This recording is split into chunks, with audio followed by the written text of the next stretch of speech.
తిరుమలలో కల్తీ నెయ్యి వినియోగానికి సంబంధించిన కేసులో నిందితులను 5 రోజుల పాటు కస్టడీకి అప్పగించారు. ఇవాల్టి నుంచి 18 వరకు కస్టడీకి ఇస్తూ తిరుపతి 2వ అదనపు మున్సిఫ్ కోర్టు న్యాయమూర్తి ఆదేశాలు జారీ చేశారు. ఏఆర్ డైరీ ఎండి రాజు రాజశేఖరన్, భోలే బాబా ఆర్గానిక్ డైరీ డైరెక్టర్లు పిపిన్ జైన్, పొమిల్ జైన్, వైష్ణవి డైరీ సీఈఓ అపూర్వ చావ్డాను 5 రోజుల పాటు కస్టడీకి తీసుకుని విచారించనున్నారు. వీరిని న్యాయవాది సమక్షంలో విచారించాలని కోర్టు ఆదేశించింది. మరోవైపు సిట్లోని 2 బృందాలు చెన్నై, ఉత్తరాఖండ్లో నిందితుల ఇల్లు, వారికి సంబంధించిన కార్యాలయాల్లో సోదాలు కొనసాగిస్తున్నాయి.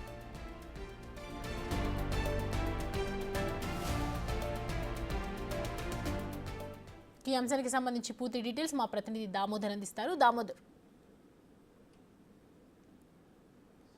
తిరుమల శ్రీవారి ప్రసాదాలకు వినియోగించే కల్తీ నెయ్యికి సంబంధించిన ఇష్యూకి సంబంధించి పూర్తి స్థాయిలో ఇప్పుడు సిట్ దర్యాప్తు బృందం ఏదైతే ఇప్పటికి వరకు 4 నిందితులను అదుపులోకి తీసుకుంది, వారిని పోలీస్ సిట్ కస్టడీకి ఇవ్వడానికి నిన్న రాత్రి 8 గంటల సమయంలో తిరుపతిలోని 2వ అదనపు న్యాయస్థానం మెజిస్ట్రేట్ ఆదేశాలు జారీ చేశారు. ఈరోజు వారిని ప్రస్తుతం కోర్టు నుంచి తీసుకొచ్చి నేరుగా తిరుపతిలోని రుయా ఆసుపత్రి వద్ద తనిఖీలు నిర్వహిస్తారు. తనిఖీలు ఏదైతే రుయా ఆసుపత్రికి తీసుకొచ్చి వారికి ఆరోగ్య వైద్య పరీక్షలు నిర్వహించిన తర్వాత 5 రోజుల పాటు పోలీసు ఏదైతే సిట్ కస్టడీలో ఉంచనున్నారు.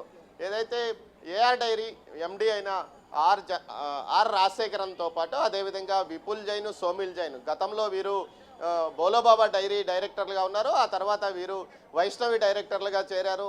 తర్వాత ఏదైతే కల్తీ నెయ్యి ఇష్యూ బయటపడిన తర్వాత తమ డ్రైవర్లను వైష్ణవి డైరీకి డైరెక్టర్లుగా మార్చి వారు అక్కడి నుంచి తప్పుకున్నారు. మరోవైపు ఏదైతే అపూర్వ చౌడా సీఈఓగా పనిచేశాడు అటు వైష్ణవి డైరీకి కానీ బోలోబాబా డైరీకి, వీరందరినీ ప్రస్తుతం పోలీసులు ఏదైతే సిట్ కస్టడీలోకి తీసుకోవడానికి కోర్టు అనుమతి ఇచ్చిన నేపథ్యంలో మరికొంతసేపట్లో వారిని తిరుపతిలోని రుయా అత్యవసర విభాగానికి తీసుకురానున్నారు. ముఖ్యంగా ఇప్పటికే ఏదైతే డెహ్రాడూన్తో పాటు ఉత్తరాఖండ్లోని జార్ఖండ్లో కూడా వీరి నివాస గృహాల వద్ద తనిఖీలు నిర్వహించారు. ఇలా విలువైన డాక్యుమెంట్స్ కూడా లభ్యమైనట్లు సమాచారం. మొత్తం మీద ఈ కేసుకు సంబంధించి మరో 8వ నిందితుడిగా భావిస్తున్న కరీముల్లా ఖాన్ కోసం విస్తృతంగా గాలింపు చర్యలు చేపడుతున్నారు. ఇతను ఏదైతే పోమిల్ జైన్కు సమీప బంధువుగా ఇటు సిట్ గుర్తించిన నేపథ్యం, మరోవైపు మొత్తం మీద ఈ కేసుకు సంబంధించి పూర్తి స్థాయిలో దర్యాప్తు ముమ్మరం చేసింది. సిట్ 2 బృందాలుగా విడిపోయి ఇటు డెహ్రాడూన్తో పాటు ఉత్తరాఖండ్లోనూ అదేవిధంగా జార్ఖండ్లోనూ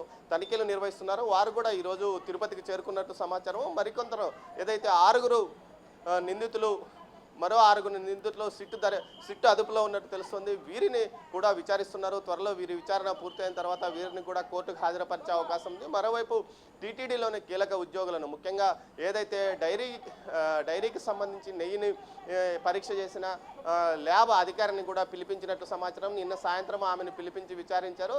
మరోవైపు ఏదైతే ప్రొక్యూర్మెంట్ మేనేజ్మెంట్ సంబంధించి అధికారులతో పాటు ప్రసాద్ను కూడా పిలిపించారు. ఈ సందర్భంగా తాను ప్రొక్యూర్మెంట్ చేసినప్పుడు తాను విధుల్లో లేనాడు ఆయన చెప్పినట్టు తెలుస్తుంది. గతంలో ప్రొక్యూర్మెంట్ మేనేజర్గా పనిచేసిన అధికారి రిటైర్డ్ అయిన నేపథ్యంలో కానీ అతనే ఈ కేసును నమోదు చేసింది, అతని ద్వారానే కేసు నమోదు చేయించిన నేపథ్యం. మొత్తం మీద ఈ విషయాల్లో గతంలో ఎవరెవరు విధుల్లో ఉన్నారు, ఏదైతే ప్రొక్యూర్మెంట్కి ఆదేశాలు జారీ చేసిన సమయంలో ఏదైతే పాలక మండలిలో ఉన్న సభ్యులు, కీలక సభ్యులకు కూడా త్వరలో నోటీసులు వెళ్ళే అవకాశం ఉందని తెలుస్తుంది. అదేవిధంగా ఉన్నతాధికారుల విషయంలో కూడా పూర్తి స్థాయిలో చర్యలు తీసుకునే అవకాశం ఉందని కూడా తెలుస్తుంది. మొత్తం మీద ఈ ఘటనకు సంబంధించి ఏదైతే ఈ కల్తీ నెయ్యి ఇష్యూకి సంబంధించి పూర్తి స్థాయిలో దర్యాప్తు కొనసాగుతున్న నేపథ్యంలో ఈ 4 నిందితులను సిట్ కస్టడీలోకి తీసుకుని 5 రోజుల పాటు విచారించనున్న నేపథ్యంలో మరిన్ని కీలక విషయాలు ఈ కేసుకు సంబంధించి బయటపడే అవకాశం ఉంది. ముఖ్యంగా ఏదైతే అటు బోలోబాబా డైరీ కూడా నెయ్యి ఉత్పత్తి చేయనప్పుడు నెయ్యిని ఎక్కడ ప్రొక్యూర్ చేశారో, అదేవిధంగా బోలోబాబా డైరీ నుంచి వైష్ణవి డైరీకి, వైష్ణవి డైరీ నుంచి ఏఆర్ డైరీకి ఏ విధంగా తీసుకెళ్లారు,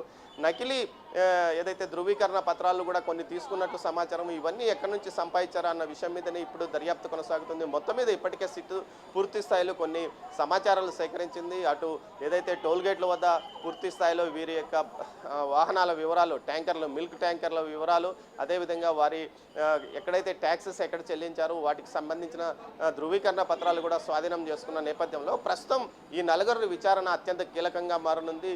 ఈ కేసులో ఏదైతే అత్యంత కీలకమైన నిందితులు వీరి ద్వారానే మొత్తం వ్యవహారం నడిచింది. అదేవిధంగా శ్రీనివాసన్ అనే చెన్నైకి చెందిన ఏజెంట్ కూడా ఈ ఇందులో కీలకంగా వ్యవహరించాడు. అదేవిధంగా ఏదైతే బోలోబాబా డైరీ ప్రతినిధులకు ఏఆర్ డైరీ ప్రతినిధుల మధ్యవర్తిత్వం అతనే నిర్వహించినట్లు సమాచారము. దీనికి సంబంధించి ఈ విషయాలను కూడా అతను ద్వారా సమాచారాన్ని సేకరించుతున్నట్లు తెలుస్తుంది. అతను ఎంత కమిషన్ తీసుకున్నాడు, అదేవిధంగా ఏదైతే ఏఆర్ డైరీకి కిలోకు 2.75 నుంచి ₹3 వరకు కమిషన్ ఇచ్చిన నేపథ్యంలో ఇప్పటి వరకు 70 లక్షల రూపాయలు ఏఆర్ డైరీ కమిషన్గా తీసుకున్నట్టు తెలుస్తుంది. మొత్తం మీద ఈ విషయాలు ఏ విధంగా ట్రాన్సాక్షన్ జరిగింది అన్న కోణంలో కూడా దర్యాప్తు కొనసాగుతుంది. మొత్తం ఈ నలుగురిని 5 రోజుల పాటు వారి న్యాయవాది సమక్షంలోనే విచారించనున్న నేపథ్యంలో మరిన్ని కీలక విషయాలు బయటపడతాయని సిట్ బృందం చెప్తోంది. మరోవైపు దీనికి సంబంధించి సిబిఐ ఉన్నతాధికారులు కూడా తిరుపతి చేరుకొని విచారణలో పాలు పంచుకునే అవకాశం ఉందని తెలుస్తోంది. సౌమ్య, దామోదర్, మీరు చెప్పినట్లుగా ల్యాబ్ టెస్ట్లో ఏదైతే జరుగుతూ ఉన్నాయో నెయ్యికి సంబంధించి, సో